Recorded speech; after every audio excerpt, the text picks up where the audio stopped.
They say grief comes in waves, but for Keanu Reeves, it came like a storm that never stopped. Before the world saw him as Neo dodging bullets, before John Wick carved his way through a city of assassins, Keanu was just a man, a quiet soul walking through life with more scars than smiles. He lost his best friend, River Phoenix, to a drug overdose outside the Viper Room.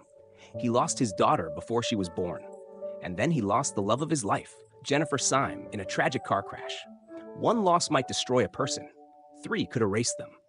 But somehow Keanu remained standing, broken perhaps, but never bowed. In an industry where egos scream louder than pain, he whispered. While others flaunted, he disappeared. Hollywood gave him money, fame, power. He returned it with silence, kindness, and a refusal to sell his soul. Why does a man give away his millions to the crew behind the camera? Why does a superstar ride the subway alone, unnoticed, unreadable?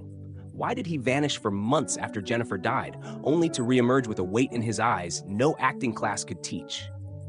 This isn't just a story about an actor. It's about a man who walked through hell and came out quieter, not colder. It's about the Hollywood star who was never really Hollywood. It's about the humanity behind the myth, the grief behind the grace. Some say tragedy defines a man. But in Keanu Reeves' case, it revealed something far more powerful. Resilience wrapped in humility, and a quiet defiance that no spotlight could break. This is the story Hollywood couldn't write, because Hollywood never really understood him. Keanu Charles Reeves was born on September 2, 1964, in Beirut, Lebanon, an unlikely beginning for a man who would one day become one of the most beloved and enigmatic figures in Hollywood. His father, Samuel Nowlin Reeves Jr., abandoned the family when Keanu was just 3 years old. What followed was a life of motion. Keanu and his mother Patricia moved from city to city, Sydney, New York, Toronto, always drifting, never quite settling. That restlessness, that quiet displacement, would come to define not only the way he moved through the world, but the way he carried himself on screen. By the late 1980s, Keanu had begun to gain recognition in Hollywood for his roles in River's Edge and Dangerous Liaisons. But it was Bill and Ted's Excellent Adventure, 1989, that first branded him in the public eye. A stoner savant, goofy and carefree. And yet, behind that seemingly vacant grin was a man already bruised by abandonment, already wary of belonging anywhere too long. It wasn't until 1991's My Own Private Idaho, directed by Gus Van Sant, that audiences caught a glimpse of something deeper. In that film, Keanu starred opposite River Phoenix, a performance soaked in vulnerability and unspoken intimacy. Off-screen, the two became inseparable. But that bond, so pure and electrifying, would also be the first devastating thread in the tapestry of grief that would follow Keanu for decades, as Hollywood pushed him into blockbuster territory. Point Break, 1991, Speed, 1994, The Matrix, 1999. Keanu grew increasingly removed from the machinery of fame. He was never fully there in interviews, often distant, pausing long between sentences as though words themselves were heavy. His kindness became legendary, but so did his elusiveness. By the time the Matrix franchise had cemented him as a cultural icon, Keanu had already become something rarer than a superstar. He was a paradox, a man the world watched but never truly knew, a public figure who shunned publicity, a millionaire who lived like a monk, an action hero who, off-screen, moved through life with a monk-like serenity and sadness. And then, as if the roles he played were foretelling his life, tragedy came. Not as fiction, but as fact. River Phoenix's death in 1993, the stillbirth of his daughter in 1999, the loss of Jennifer Syme in 2001. Each blow chipped away not at his fame, but at his private world. And yet somehow, he kept showing up. For the audience, for the art, for something unspoken. What becomes of a man who loses everything yet never loses his empathy?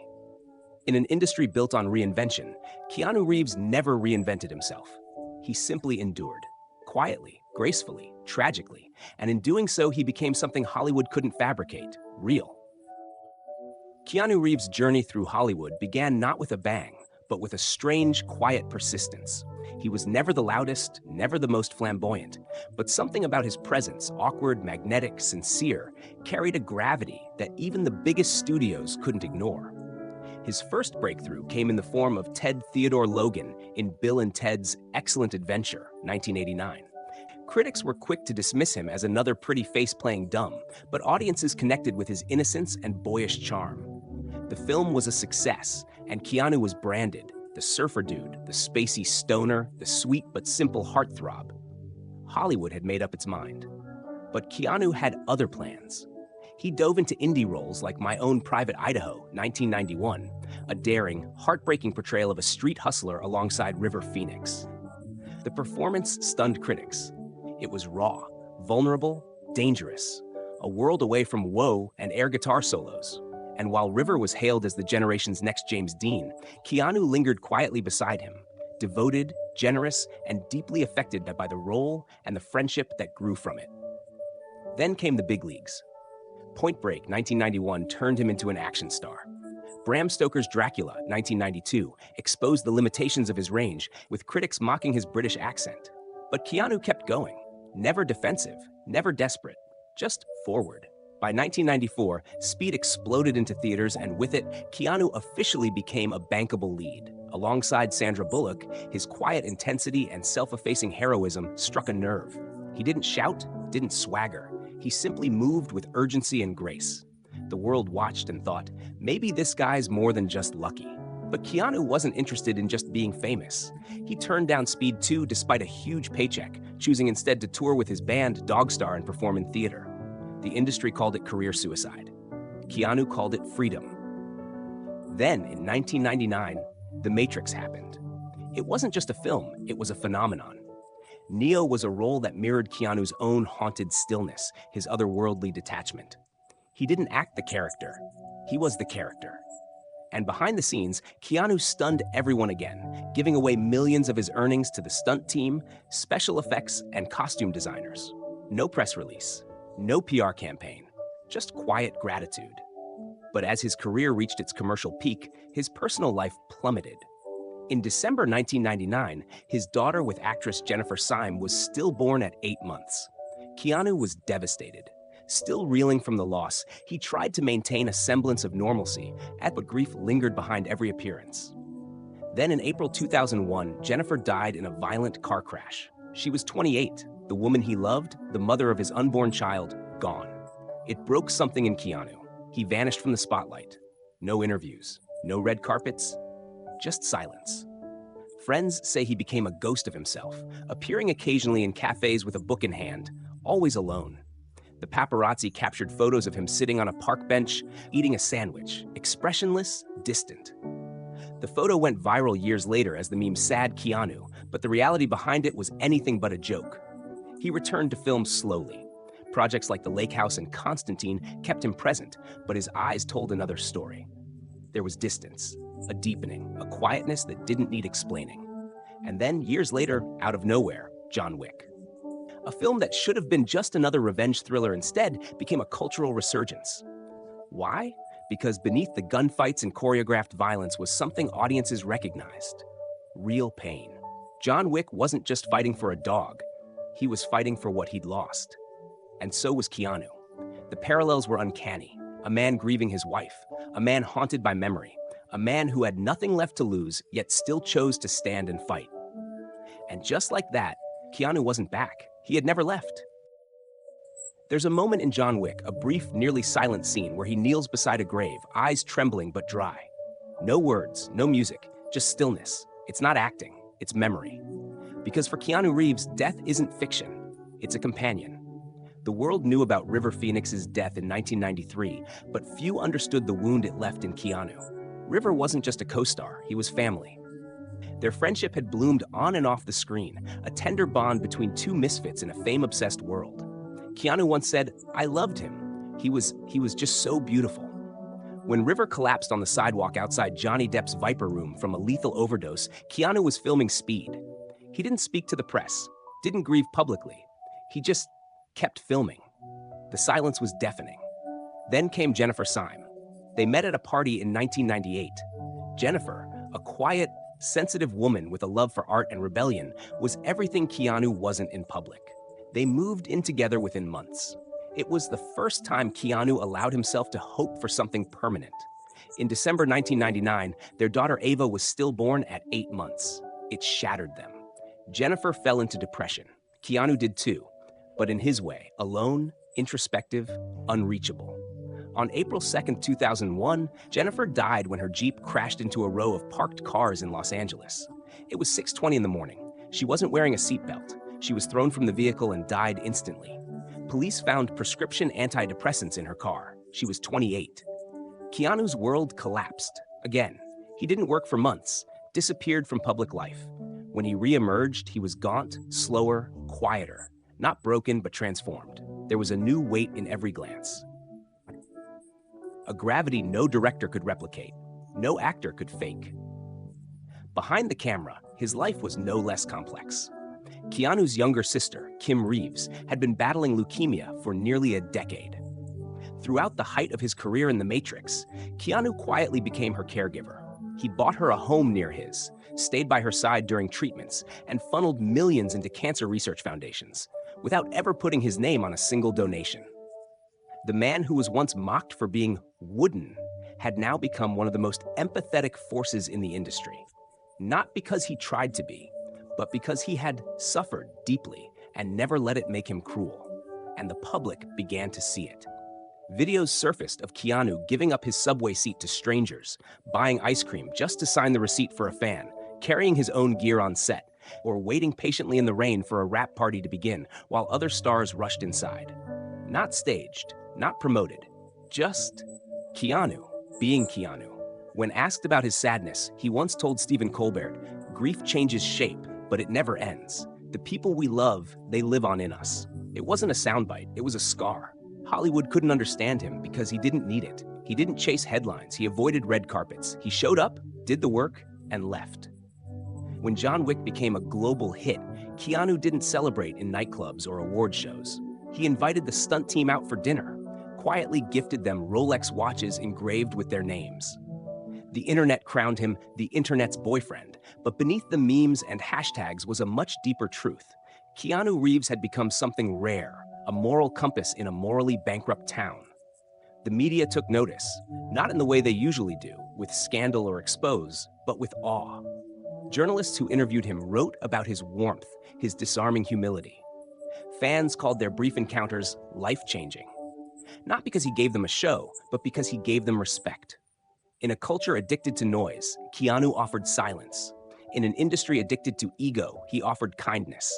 And in a world addicted to speed, he walked slowly, deliberately, carrying invisible weight with visible grace. He never shouted his grief. He let it become the rhythm of his life, and the world finally began to hear the music. There are countless actors in Hollywood. Many shine, some burn out, a few become legends. But Keanu Reeves, he exists in a category all his own. We've seen his face on billboards, watched him leap through bullets in slow motion, and whispered "whoa" when he did the impossible on screen. But the man behind those images is something far rarer than a star. He is a survivor, not of industry politics, but of life itself. From the perspective of this channel, Keanu Reeves represents the antithesis of what fame usually produces. There is no entitlement, no entourage, no staged authenticity. He's the quiet man in the room full of screaming voices, the one who knows what it means to hurt, but chooses to heal anyway. That makes him more than an actor. It makes him a symbol. His legacy is not defined by awards or box office numbers, though both are impressive. It's defined by the way he treats people when no one's looking. It's defined by his refusal to let pain turn into bitterness. In a town that feeds on reinvention, he remained unchanged, and somehow that became his power.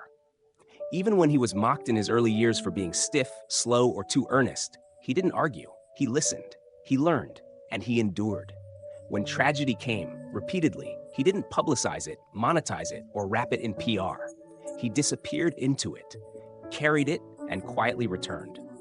It's rare for a figure of such global fame to still feel human. Keanu feels approachable, even when he's untouchable. He doesn't perform humility, he embodies it. That's what sets him apart, not just from actors, but from people in general. There's also something mythic about how his most iconic roles reflect his personal story. Neo searches for truth in a world of illusion. John Wick is a man who loses everything and fights to feel alive again. Constantine is a tortured soul, bargaining with heaven and hell. These aren't just characters, they're fragments of Keanu's emotional map. But let's be clear, This channel doesn't aim to sanctify him. Keanu has made mistakes. He's chosen forgettable projects, disappeared from collaborations, remained frustratingly private when people needed answers. Yet, even in his flaws, there is something refreshingly human. He never pretends to be more than what he is, and in doing so, he ends up being more than what most expect. In an age where public image is curated down to the pixel, Keanu remains untamed, unpolished, and yet unbreakable. So what do you see when you look at Keanu Reeves? Is he a mirror of your own silent struggles? A reminder that kindness still survives in the chaos? Or simply an actor who chose to be a better man instead of a bigger star? Whatever your answer, one thing is certain. Keanu's story forces us to pause, to reflect, and perhaps to hope. Because if a man can carry that much grief and still smile with gentleness, then maybe, just maybe, there's still a place in this world for grace. We invite you to share your thoughts. What has Keanu Reeves meant to you? What does resilience look like in your eyes? And who are the quiet heroes you see walking among us, unnoticed but unforgettable? Let the conversation begin. You've seen the red carpets, the bullet time scenes, the roaring crowds, but somewhere in the quiet corners of a subway station, a man sits alone with a paperback book, his eyes heavy with memory. That man is Keanu Reeves. He doesn't ask for attention. He never did. Fame found him, but never consumed him. Tragedy struck him, but never broke him. And in a world that so often demands we move faster, talk louder, shine brighter, Keanu chose stillness, humility, and silence. Not the silence of emptiness, but the silence of someone who has learned to live with pain and walk alongside it. There's something haunting about that. Because for all the special effects and cinematic universes, the most powerful thing about Keanu Reeves was never what he did on screen. It was who he remained off of it. In a time where celebrity is performance, he gave us presence. In an era of endless reinvention, he gave us truth. And maybe that's why we care so much. Not because he's perfect, not because he's invincible, but because, in his quiet way, he reminds us of ourselves, fragile, flawed, grieving, and yet still capable of extraordinary kindness. He never asked to be a legend, he just kept surviving. And sometimes that's the most heroic thing of all. Some stories are never told, but now you know. And somewhere out there, Keanu Reeves is still walking, head down, hands in pockets, grief in his bones, and grace in his footsteps, unbroken.